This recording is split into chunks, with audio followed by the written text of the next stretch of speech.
Heart attack వచ్చింది? First time. వరకు ఎప్పుడు అట్లా రాలేదు, ఇదే ఫస్ట్ టైం. ఎన్ని రోజులు అవుతుంది? 10 నెలలు అవుతుంది. 10 నెలలు అవుతుందా చనిపోయి? ఏమన్నా మరి ప్రభుత్వం నుంచి ఏమన్నా ఆదుకున్నారా?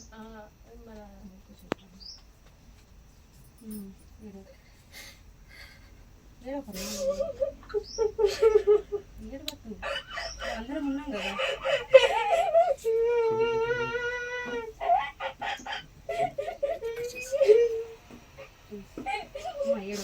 పిల్లల్ని చూడు, పిల్లల్ని చూసుకొని బ్రతకాలి. ఉందామంటే ఇల్లు లేదు, పిల్లలు చదువుకుంటున్నారు, మాకంటూ ఏం ఆధారం లేదు. రేవంత్ రెడ్డి అన్న 5 లక్షలు ఇచ్చి మమ్మల్ని చాలా ఆదుకున్నాడు. నీకు పెద్దన్నలాగా సహాయం చేసిండు. నీ కొడుకెట్లను, నీ బిడ్డెట్లను నీకు రేవంత్ అన్న కూడా నీ ఇంట్లో ఒక అన్న, వీళ్ళిద్దరికి మేనమామలాగా సహాయం చేసిండు. ఖచ్చితంగా ఆదుకున్నాడు మిమ్మల్ని. కుటుంబంలో ఒక బిడ్డలాగా మీ ముందడు ఉన్నాడు కాబట్టి మరి రేవంత్ అన్న ఇట్లాగే ప్రతి ఒక్కరి కష్టం చూసి ముందుకు వస్తున్నాడు. ఒక కామన్ మ్యాన్ లాగా, ఒక ఎప్పుడు కూడా ఒక ముఖ్యమంత్రి లాగా మెదలలేడు. ఇంట్లో ఒక ఎక్కడ చూసినా కానీ ఎక్కడ పడితే అక్కడ ప్రతిరోజు ప్రతి నిమిషం పని చేస్తూనే ఉంటాడు. ఏ రోజు కూడా రెస్ట్ తీసుకోలేడు. ఆయన 15 నెలల్లో ఏ రోజు కూడా రెస్ట్ తీసుకోకుండా పనిచేస్తున్నాడు. ఎందుకోసం అంటే ఈ 10 సంవత్సరాలు ప్రతి ఒక్కరు కష్టం పడ్డారు, మరి వాళ్ళ కష్టాలు తీర్చాలి.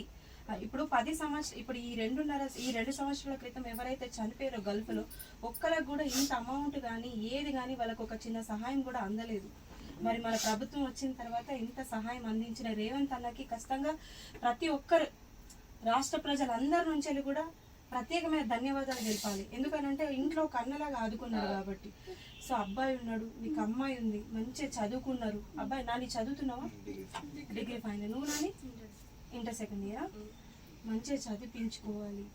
వాళ్ళు మంచిగా ఉద్యోగం చేస్తారు, మంచి నడవడి నేర్పిద్దాం. వాళ్ళు ఇప్పుడు తిను మంచిగా ఉంటేనే నీ జీవితం బాగుంటుంది, తిను మంచిగా ఉంటేనే నీ అదృష్టం మంచిగా ఉన్నట్టు నువ్వు బాగుంటావు. మేము అందరం ఉన్నాం. దాంతోపాటు ఖచ్చితంగా రేవంత్ అన్నతో మరొక్కసారి అన్న ఇంకేమైనా చేయగలుగుతామని ఖచ్చితంగా ఆలోచించుదాం, మాట్లాడదాం. అన్న ఇప్పుడు వెళ్ళిపోయేస్తేనే మేము బతుకుతాం. సొంతంగా ఇల్లు కూడా లేదు మాకు. ఇల్లు లేదు అని అంటే ఖచ్చితంగా మీకు ఇల్లు వచ్చేలాగా చేస్తాం. మన ఏంటి ఇందిరం ఇల్లు ఉన్నాయి కదమ్మా, అందుకెళ్ళి ఒక ఇల్లు పెట్టించేటట్టు ఖచ్చితంగా చూద్దాం. ఇంకేం కావాలి నీకు చెప్పాలి? పిల్లల్ని చదివించుకోవడానికి ఏమన్నా ఏదన్నా పని కూడా చూడమని చెప్పి. బాబునైతే చదువు కంప్లీట్ చేయండి. చదువు ఇప్పుడు ఎట్లా కొలువులు మేళా, జాబ్ మేళా అని చెప్పేసి పెట్టిరు కదా, ఖచ్చితంగా నువ్వు ఉద్యోగం కొడతావు. మంచిగా రాయి, మంచిగా చదువుకో, అమ్మని చూసుకో. మంచిగా ఉంటేనే మంచి జరుగుతుంది. అమ్మ నువ్వేం ఆధైర్యపడవద్దు, ఖచ్చితంగా ప్రభుత్వం మాతో ఉంటుంది. ఇంటర్ అయిపోయింది, రాపియు మంచిగా జాబ్ కొట్టొచ్చు. సంవత్సరం ట్రైనింగ్ కూడా చేసింది గవర్నమెంట్ హాస్పిటల్లో. అమ్మ నువ్వు మంచిగా చదువుకో, మీ ఇద్దరు బాధ్యతని అమ్మని చూసుకునేది. ప్రభుత్వం ఉంది మీకు అండగా.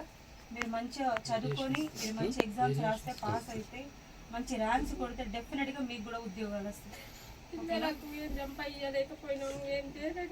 మంచి ప్రవర్తన, మంచి చదివే ఆస్తి. ఆ ఆస్తులు కాదు, ఇదే ఆస్తి. అదే గవర్నమెంట్ 5 లక్షలు వచ్చింది.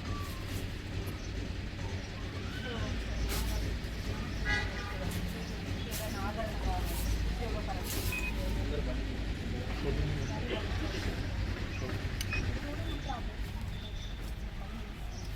అది చెప్తేనే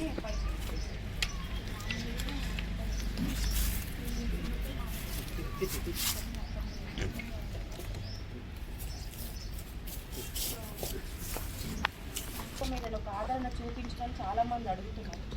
ఖచ్చితంగా మాట్లాడదాం ప్రభుత్వంతో. రేవంత్ అన్న ఇన్ని సంవత్సరాలు అందరి కళ్ళల్లో ఈ నీళ్లు చూసే రైతన్నలు ఎట్లా కష్టపడద్దు అని చెప్పేసి ఆలోచనతోటి మీలాంటి వాళ్ళని కూడా ఇన్ని 10 సంవత్సరాలు చూసిన తర్వాత, నేను వచ్చిన తర్వాత ప్రతి ఒక్కరికి న్యాయం జరగాలనే ఆలోచనతోటే ఇంత మంచి స్కీమ్ని స్టార్ట్ చేశారమ్మ. గతంలో ఎవరికైనా ఇచ్చి ఇట్లాంటి 5 లక్షలు అనేది లేనే లేదు అసలు.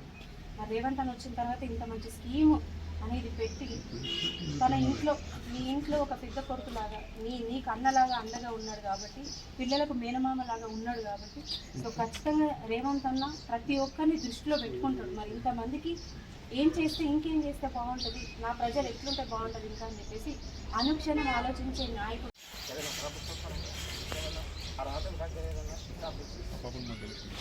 ఒక్క నిమిషం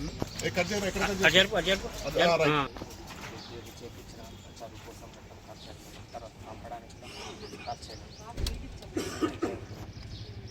చేసి వాళ్ళ ఫ్రెండ్స్ ద్వారా నిజా తెచ్చుకొని ట్రైనింగ్ 2 months 2 days చనిపోయాడు. రంజాన్ టైం సార్ మేడం అది ఎంబెసీ బంద్ ఉండే పార్టీ రావడానికి కూడా 17 days అవుతుంది.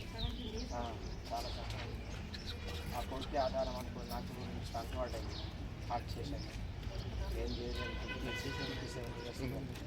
ప్రస్తుతానికి ఖచ్చితంగా కూడా ఇంకా అమ్మాయి ఇంత చదువుకుంది కాబట్టి మరి ప్రభుత్వం నుంచి వెళ్ళి ఇంకేదన్నా దొరుకుతుందా, మరి ఉద్యోగమే కావచ్చు, ఇంకేదన్నా మంచి ఉద్యోగం రావడానికి కూడా ప్రభుత్వంతో మాట్లాడడానికి మేము అందరం అధికారులు ఉన్నాము. ఖచ్చితంగా మాట్లాడతాము అన్న. ఇదే కాదు, ఇంకా ఏంటిదైతే ఇంట్లలో ఇంకా ఎవరైతే చదువుకున్న వాళ్ళు కూడా కుటుంబ సభ్యులు ఉన్నారో వాళ్ళకు ఒక ఆదరణ కావాలి అని చెప్పేసి ప్రభుత్వంతో రేవంత్ అన్న కూడా మళ్ళొక్కసారి పర్సనల్గా మీటింగ్ పెట్టుకొని ఖచ్చితంగా మాట్లాడి చెప్పడం కూడా జరుగుతుంది. సో ఏదైనా కానీ రేవంత్ అన్న మన ప్రభుత్వంలో పాటు ఏదైతే రాష్ట్రంలో ఉన్న కుటుంబాలందరినీ ఆదుకోవడానికి ఆయన వచ్చింది కాబట్టి ఖచ్చితంగా ఇంటికి పెట్టుకోవట్లాగా ప్రతి ఒక్కరిని నిలుస్తారని చెప్పేసి. ఎందుకంటే మీరెవ్వరు కూడా అధైర్యపడవద్దు, ఎవ్వరు కూడా అందరు ధైర్యం ఉంటారు. మన ప్రభుత్వం వచ్చింది, అందరిని ఆదుకుంటుంది. ఖచ్చితంగా మనం ముందుకు వెళ్తే మంచిగా ఉంటామని చెప్పేసి చెప్పడం.